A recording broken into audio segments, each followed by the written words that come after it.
और इस वक्त जो नोटम्स जारी हो रहे हैं, पाकिस्तान और भारत दोनों ने बैक टू बैक नोटम्स जारी करने का सिलसिला इस वक्त शुरू कर दिया हुआ है। और भारत की तरफ से इब्तदाई तौर पर जंगी मशकों का जो ऐलान किया गया था, और ये भारत की तारीख की सबसे बड़ी ट्राई सर्विसेज जंगी मशकें हैं जो 12 रोज के लिए जारी और सारी हैं, राजस्थान गुजरात पाकिस्तान बॉर्डर के पास से होते हुए सर क्रीक तक। और अब इन जंगी मशकों के दौरान कयामत खेज वाकया हुआ है, भारतीय फौजियों के मारे जाने और जख्मी होने की इत्तलात है। और जंगी मशकों के दौरान भारत के साथ जो हुआ है, उसने इस वक्त भारत को और भारत की तीनों फोर्सेस को, आर्मी, एयरफोर्स और नेवी को हिलाकर रख दिया है। नरेंद्र मोदी के जंगी जुनून की भेंट मजीद फौजी चढ़ गए हैं, जबकि दूसरी जानिब पाकिस्तान ने भी फजाई हुदूद पर एक बहुत बड़ा और हंगामी ऐलान कर दिया है। और ये सारी की सारी चीजें जो है, इन्हें हमने समझना है, क्योंकि अगर हम एक ग्रेटर पर्सपेक्टिव में चीजों को समझने की कोशिश करें तो पूरा मंजरनामा हमारे सामने क्लियर हो जाता है। पाकिस्तान जो कि टू फ्रंट वॉर की अब तैयारी मुकम्मल कर चुका है, अलबत्ता अफगानिस्तान की साइड जो है उसने अब पाकिस्तान को रिटर्न गारंटीज और क्लैरिफिकेशंस और इवन क्रॉस बॉर्डर जो इन्फिल्ट्रेशन या टेररिज्म या कोई भी खिलाफ वर्जी होती है उसकी सूरत में तुर्की का ऐलामिया यह है कि पेनल्टीज लगाई जाएंगी जो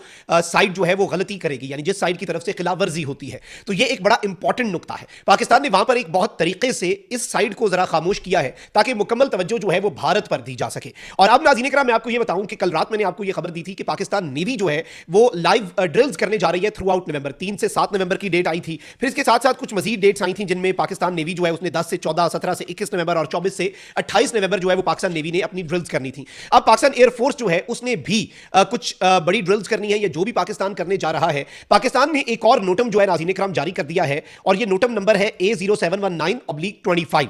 इसमें एयर रूट्स जो है कराची और लाहौर के दरमियान कुछ एयर रूट्स को बंद किया गया है 1 नवंबर से 30 नवंबर तक, यानी पूरा नवंबर। इसमें संडेज की एक्सेप्शन है, यानी सिर्फ संडे जो होगा नवंबर के दौरान, जो 3-4 संडेज आएंगे उसमें ये एयर स्पेस पाकिस्तान की खुली रहेगी। वरना कराची से लाहौर के दौरान रात 3 बजे से सुबह 11 बजे तक ऑपरेशनल रीजंस की वजह से जो एयर स्पेस है वो बंद रहेगी। और इस सब के अंदर जो सबसे अहम चीज है वो ये है कि कमर्शियल एयरक्राफ्ट को और पार्टिसिपेटिंग एयरक्राफ्ट जो है उनके अलावा किसी एयरक्राफ्ट को मुकम्मल तौर पर वार्न किया गया है कि आपने इस एयर स्पेस रूट जो हमने क्लोज किया है इसमें दाखिल नहीं होना। This is something very huge. Pakistan navy जो है वो जारी करती है मशक़ें करने के लिए नोटम, और वो बताती है कि भाई हमने इन डेट्स के ऊपर करना है। और फिर पाकिस्तान एयरफोर्स जो है, फजाई हुदूद जो है वो पाकिस्तान की तरफ से कराची और लाहौर के दरमियान बंद की जाती हैं। That is also something very huge and a very big development. अच्छा, ऑन दी अदर हैंड मैं आपको ये बता दूं कि भारत जो है उसकी जंगी मशक़ें शुरू हो चुकी हैं। भारत ने पाकिस्तान पर हमला करना ही करना है, क्योंकि भारत के अंदर से लोग ये बात कर रहे हैं। पाकिस्तान की तमाम तर इंटेलिजेंस भी यही कहती है, और वैसे भी नरेंद्र मोदी की सियासत का जो हाल हो चुका है, he has to save his politics,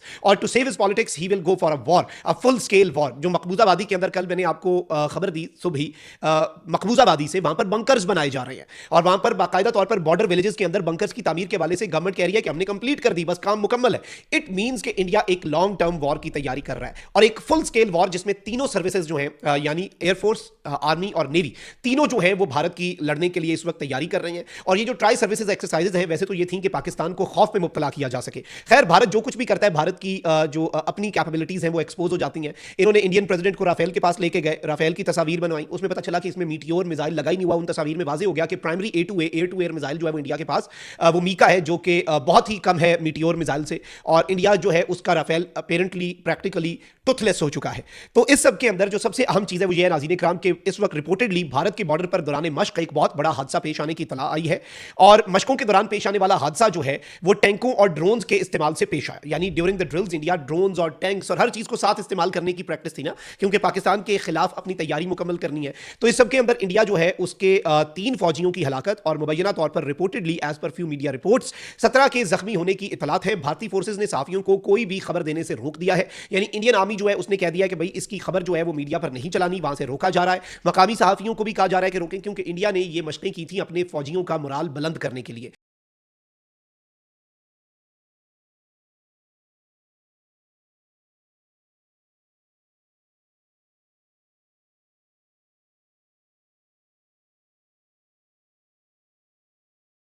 India ने इन मशकों का ऐलान किया था, एक तो ये कि फौज का जरा मोराल ऊपर किया जाए, दूसरा अपनी जंगी तैयारियां की जाए। इसी दौरान अगर मशकों के दौरान इनके फौजी मरना शुरू हो जाते हैं, जैसे इससे पहले पाकिस्तान के बॉर्डर पर तकरीबन 4-5 हफ्ते पहले की बात है, पाकिस्तान के बॉर्डर पर इंडिया ने जंगी मशकें की, उसमें इंडिया का एक फाइटर जेट जो है वो गिरकर तबाह हो गया, और उसमें इन्होंने बताया कि हमारे 2 पायलट्स जो है वो मारे गए। अलबत्ता उस जहाज के अंदर एक पायलट बैठ सकता है, वो 2 सीट्स वाला जहाज नहीं है, लेकिन इंडिया ने शायद पाकिस्तान के कॉन्फ्लिक्ट वाला कोई पायलट इधर एडजस्ट करना होगा। तो वो जंगी मशकें जो है उनके ऊपर भी बहुत से सवाल उठे, जिसमें इंडिया के जहाज जो है वो पाकिस्तान पाकिस्तान के बॉर्डर पर जंगी मशकें करते हुए इंडिया का एक जहाज गिर गया और अब यह खबर आ रही है कि ड्रोन्स और टैंक्स का एक साथ इस्तेमाल करने की वजह से 3 फौजी इंडिया के हलाक हुए हैं, 17 के जख्मी होने की तलात है और ये इंडिया के लिए एक बड़ी अलार्मिंग चीज होनी चाहिए। इसके साथ साथ नाज़रीन इकराम मैं आपको ये बता दूं कि इंडिया ने राजस्थान सेक्टर के अंदर इंडियन एयरफोर्स ने एक नया नोटम जारी कर दिया है क्लोज टू पाकिस्तानी बॉर्डर, और ये बैक टू बैक नोटम्स जारी हो रहे हैं। ऑल्दो 10 नवंबर तक इंडिया की ट्राई सर्विसेज एक्सरसाइजेज जिनमें ये हादसा भी हो गया और भारतीय फौजी मारे भी गए, भारतीय फौजी जख्मी भी हुए, इन ट्राई सर्विसेज के हवाले से भी इंडिया जो है उसकी अपनी नोटम जो है वो इन प्लेस है।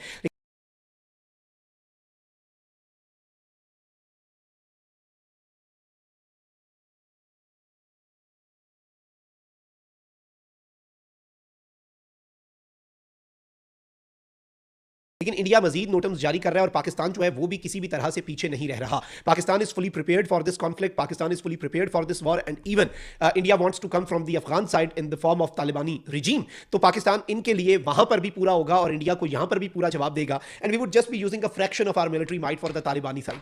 और ये जो साइड है इंडिया वाली, इसके लिए पाकिस्तान ने बहुत से सरप्राइजेस संभाल के रखे हुए हैं। हमारे मिसाइल्स फतह 4 हो जाए या इवन इनका INS विक्रांत जो है उसकी किल जो है वो JF-17 थंडर के सर पर ये सहरा सजेगा अगर INS विक्रांत ने कोई शरारत की। जैसे J-10C जो है उसकी किल्स में राफेल आ चुका है और उसके जो चाइना के अंदर भी उसके जो मॉडल है उसके ऊपर राफेल का स्टिकर लग गया कि इसने राफेल को मारा हुआ है। उसी तरह से JF-17 जो है वो एयरक्राफ्ट कैरियर को तबाह करने की सलाहियत रखता है। पाकिस्तान की तैयारी मुकम्मल है, पाकिस्तान नेवी हाई अलर्ट पे है, पाकिस्तान एयरफोर्स हाई अलर्ट पे है, पाकिस्तान आर्मी इस वक्त मुकम्मल तौर पर अपने एसेट्स जो है उन्हें डिप्लॉय कर रही है। Pakistan army is fully prepared कि किसी भी तरह से भारत की जारियत, भारत की तरफ से एग्रेशन का जवाब दिया जा सके। लेकिन ये जो इंडिया के अंदर अभी भी ये जो खबरें हैं कि 17 जख्मी हैं,